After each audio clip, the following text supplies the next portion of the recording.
much like this. Good morning, good afternoon, good evening, whatever it is, wherever you are. It's Shelly Moore, and I've come back to read you another one of my stories off my website, limitlessstimulus.com.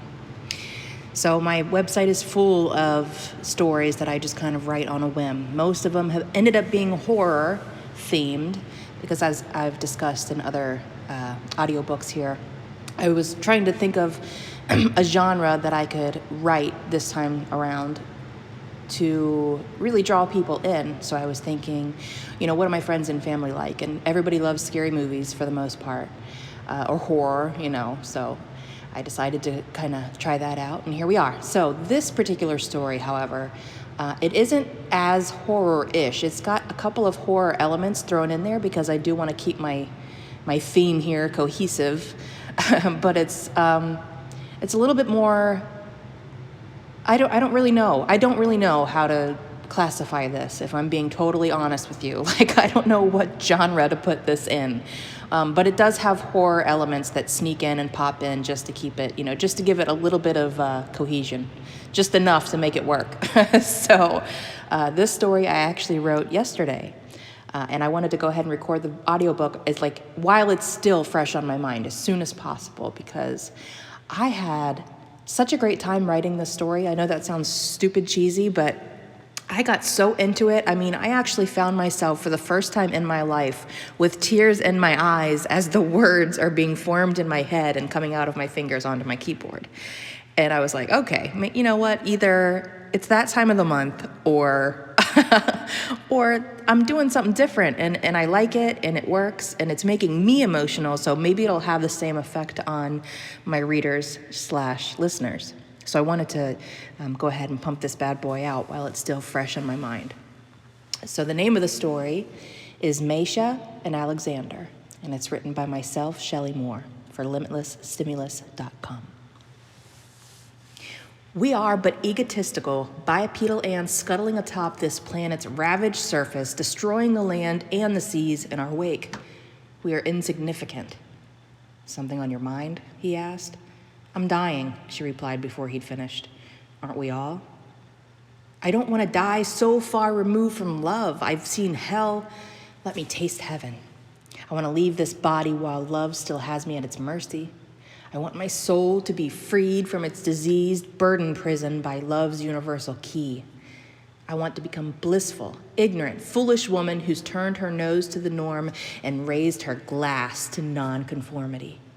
Like Moses, I want to part the turbulent seas so that love can find its way to me from any distance, proving that love, in fact, knows no boundaries. I want love to fill both my glass and my heart with deep, passionate crimson and effervescent enthusiasm. I want to be so deeply and hopelessly found, and take notice that I did not say lost, in love that it crumbles the stone fortress that surrounds me with ease and leaves me wide open, vulnerable, and unable to discern the beauty of waking life from death.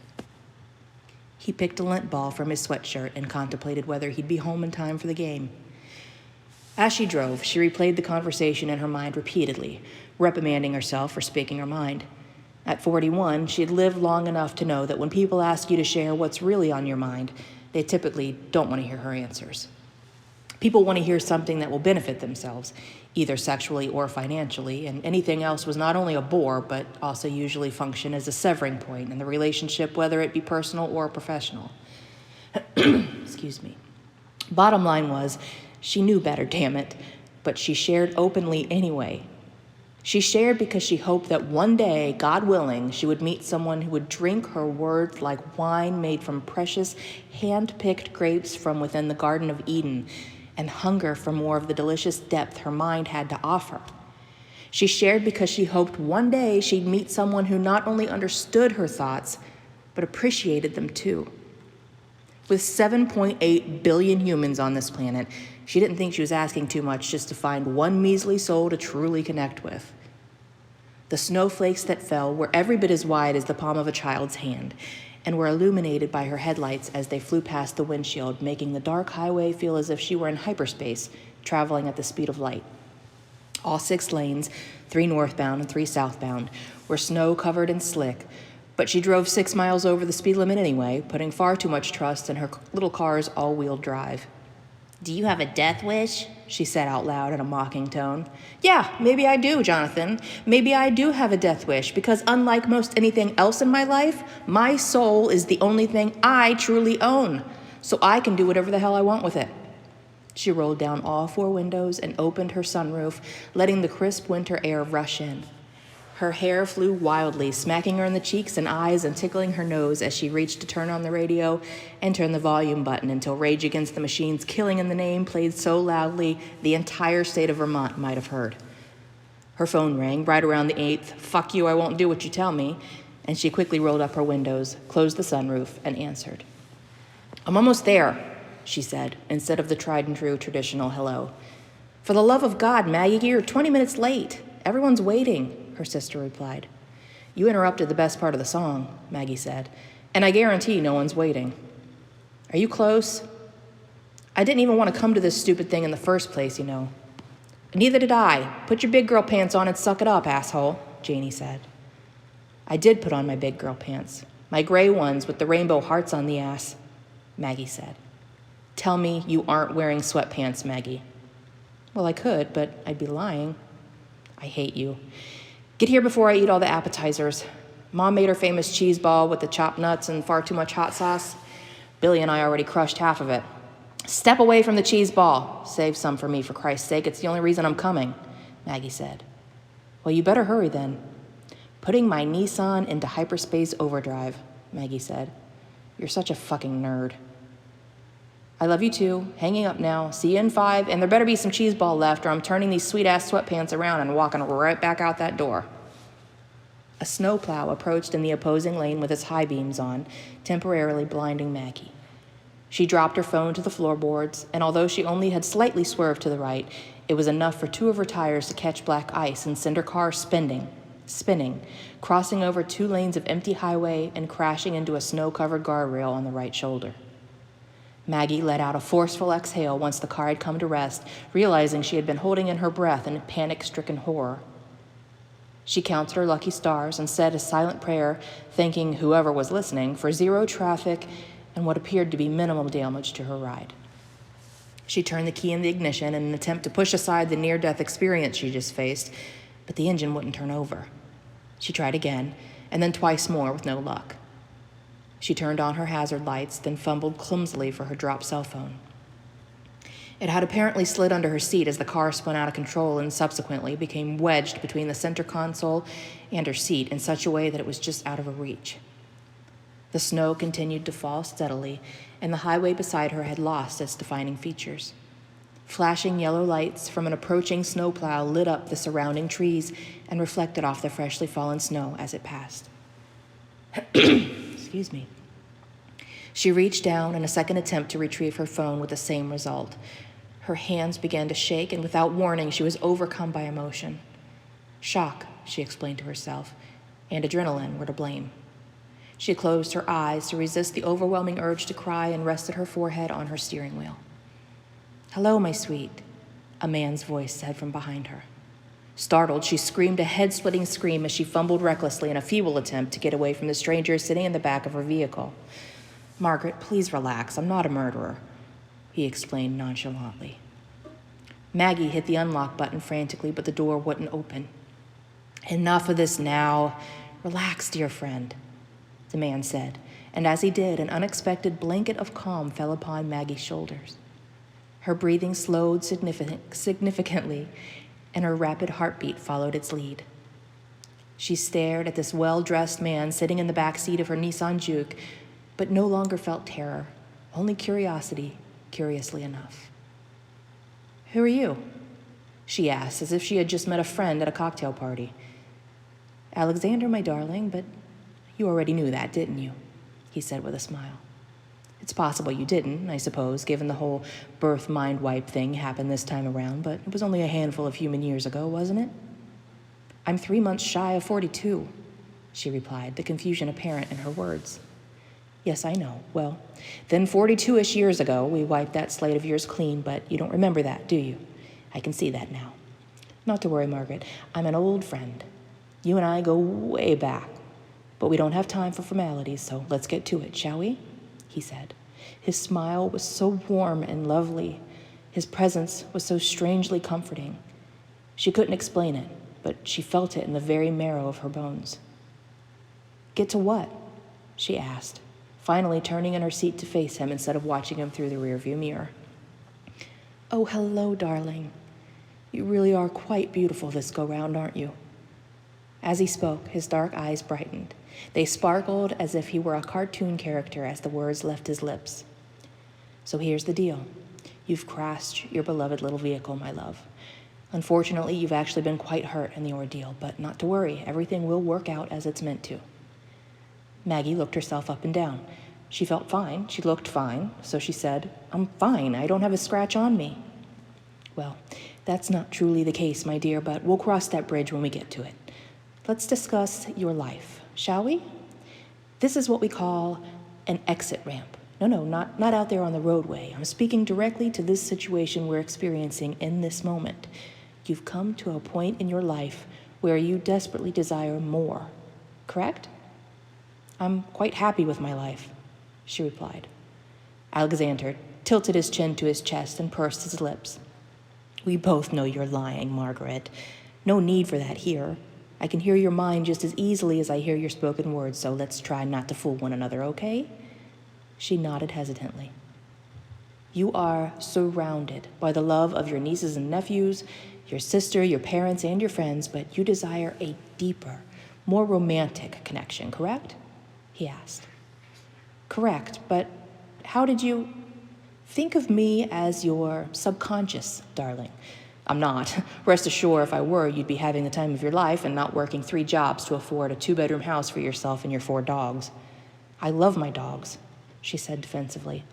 Well, I love them too, beautiful, but you're capable of so much more and you don't even know it, he said, his wide smile spreading across his face once again, creating charming dimples on each cheek. I work my ass off, she said defensively.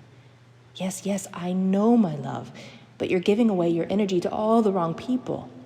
Let's go somewhere else, shall we? Alexander put his hand on Maggie's shoulder, and suddenly they were walking in an empty park. It was still evening, and snow was still falling steadily, providing a white blanket for the street lamps to reflect off of in order to slightly illuminate the blackened skies. Where? How? She gasped. Alexander linked arms with Maggie, and they began their walk through the snowy park. Remember Jonah? Not the story of the guy with the whale. That's all malarkey anyway, but rather Jonah with the nice car, nice body, and bad breath. Remember that fellow? He asked. My ex, Jonah? Maggie asked. Yes, that's the one. Do you remember when Jonah brought you here for a picnic?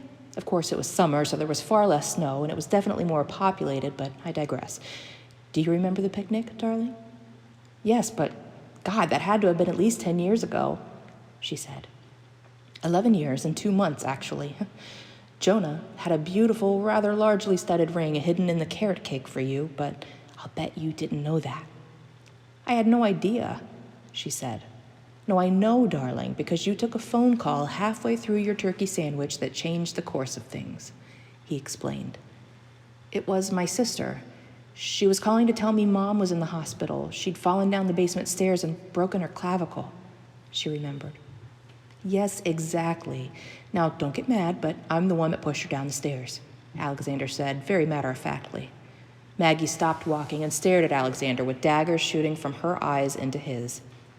Relax, my friend.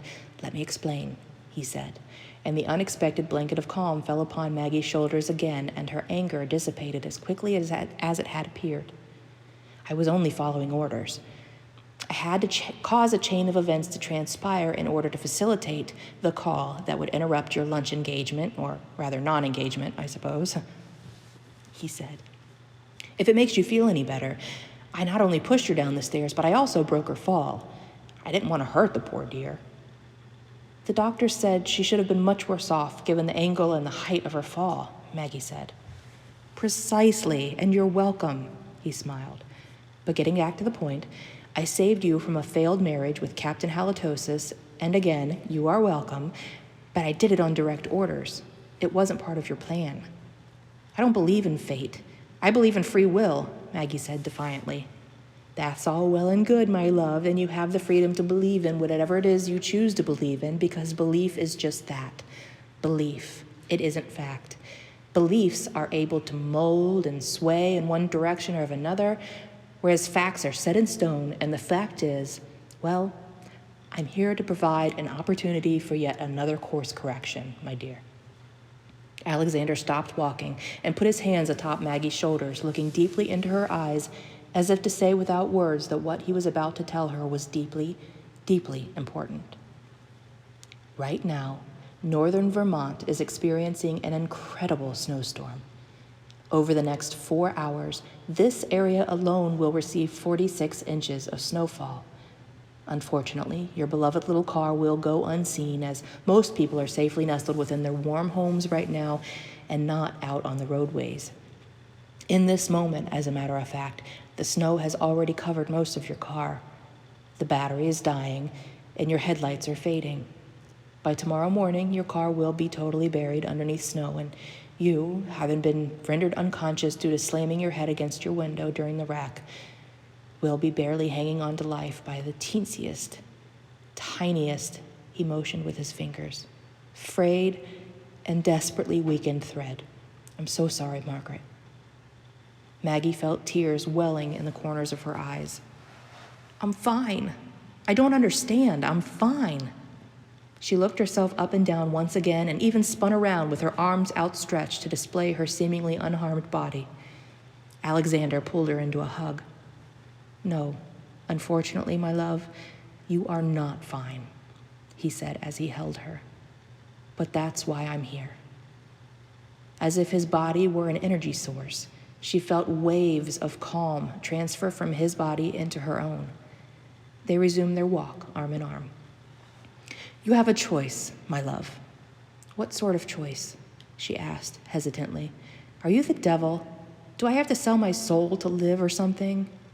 He laughed a warm, hearty laugh. No. Do I seem like a devil to you? He laughed again. Not that there is such a thing anyway. Silly humans and their damnation stories.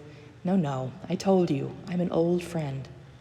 Seems like something a devil would say, she said. He raised his eyebrows and laughed again.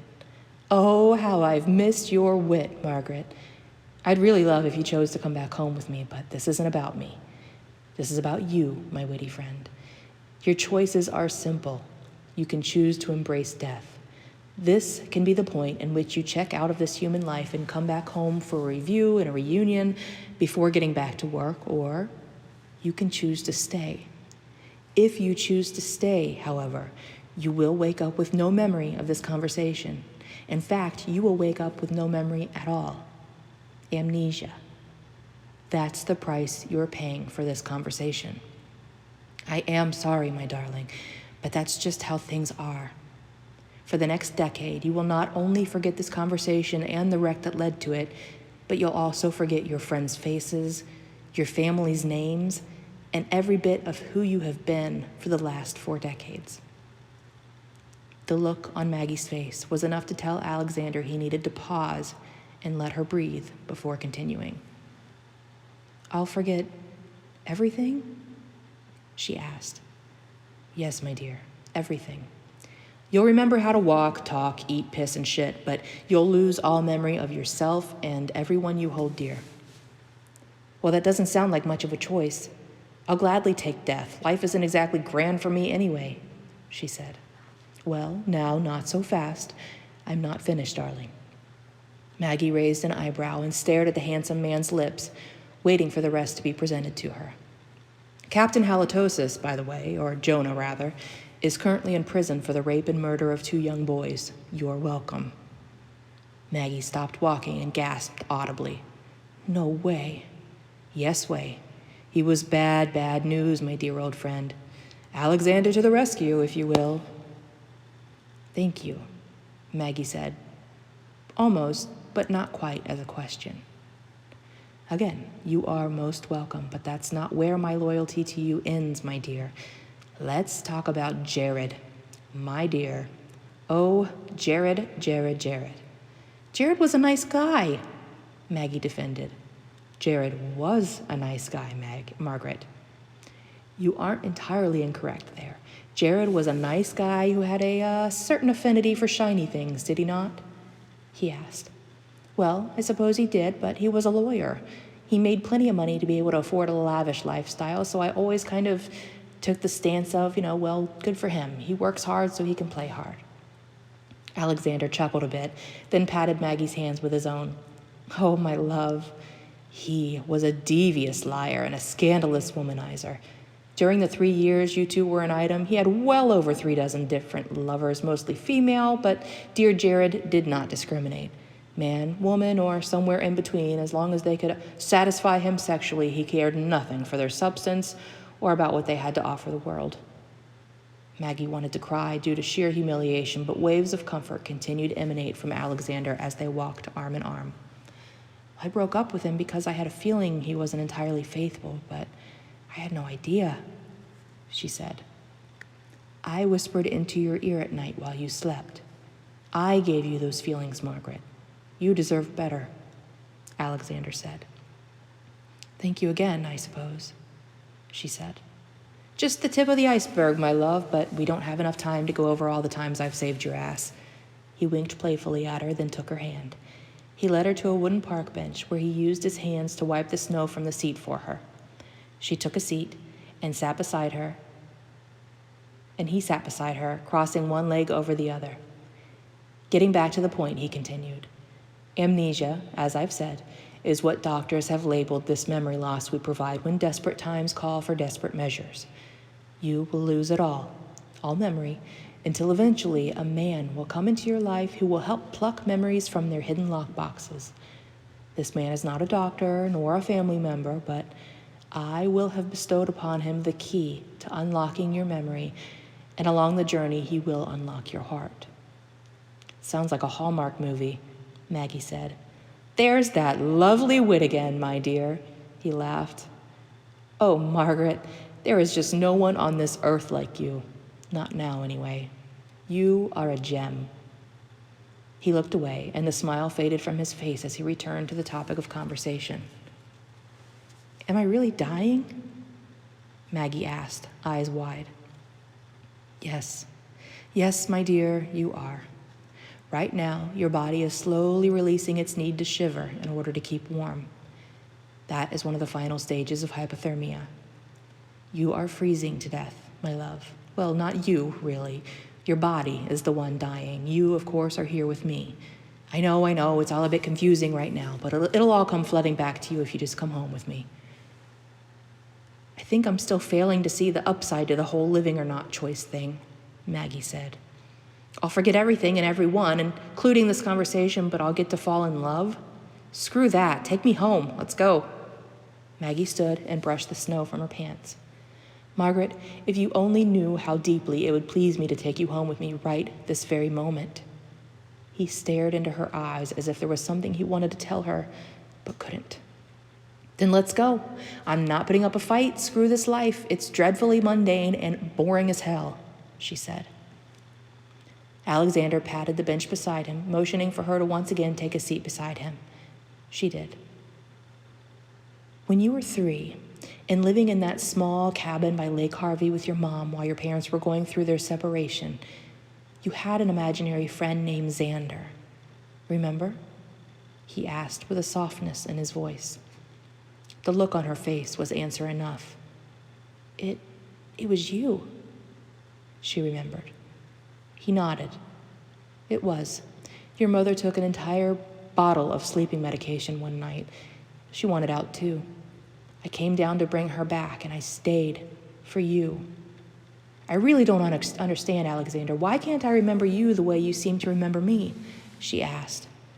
That is my punishment. A deep somberness fell upon him, and he stared off into the night sky for a moment. Punishment for what? He sighed audibly, then brought his knee up onto the bench in order to face her. Well, I wasn't going to tell you, but honestly, I don't see the harm in it, considering you won't remember this conversation if you choose to live anyhow, he said. She turned to face him as well, and he took her hands in his. In 1763, a sea merchant and his wife, Sarah, shared a small cottage with their 2 children, a girl 4 and a boy 9. The husband would be gone for months, sometimes years at a time, in order to provide for his family, which meant the wife would be left alone to tend to the needs of her children and her home alone. The woman would arise before the sun to start the day's chores and wouldn't rest until hours after the sun had set for the night. She loved her husband deeply, however, and her love was reciprocated equally by him, although their time together was few and far between.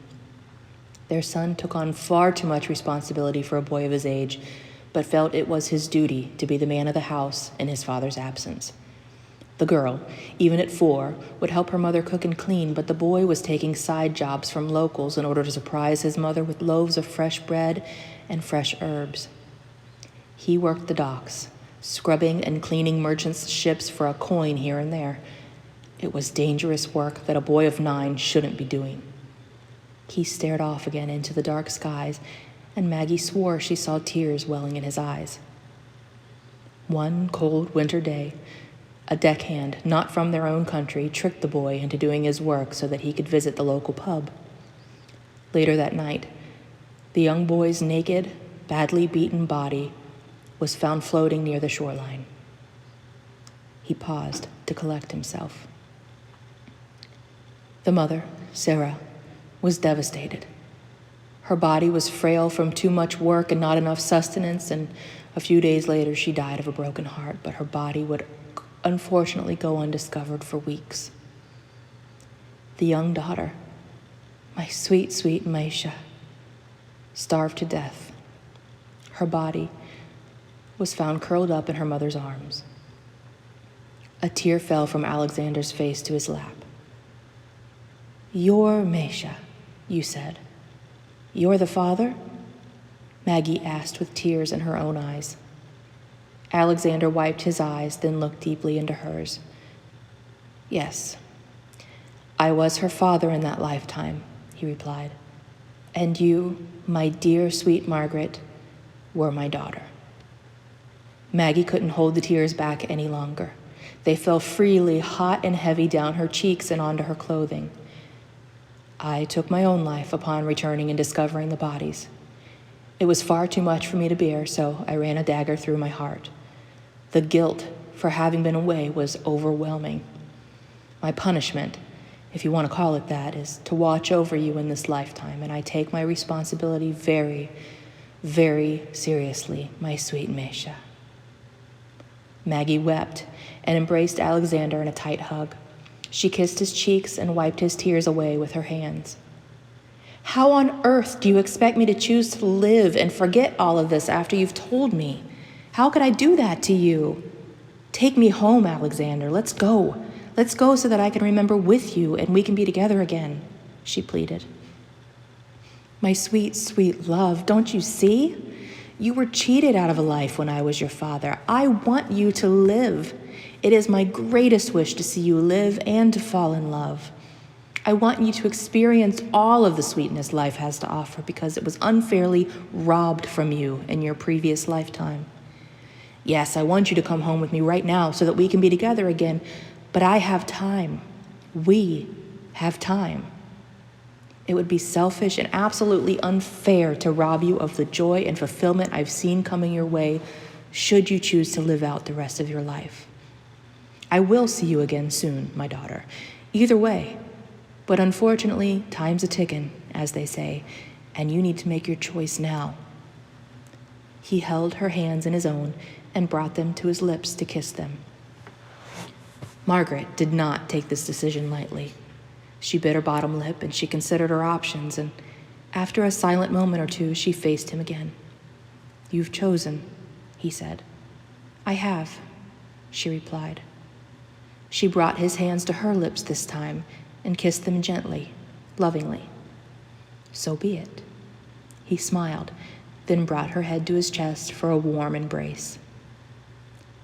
She awoke to the sound of glass shattering as a woman in nurse's scrubs used a crowbar to gain access to her car. The woman wore a lanyard with a hard plastic hospital ID tag hanging from her neck that hit Maggie in the face as she attempted to lift her from the vehicle. Can you hear me? You're gonna be all right, sweetheart. I've got you. Everything's gonna be all right, the woman said. I'm a nurse. You're in good hands. Everything's gonna be okay. The woman held her hospital ID up to Maggie's face so that she could see it. I'm Nurse Sarah. Can you tell me your name, darling? The end. Pretty much like this. If you were on the Christmas day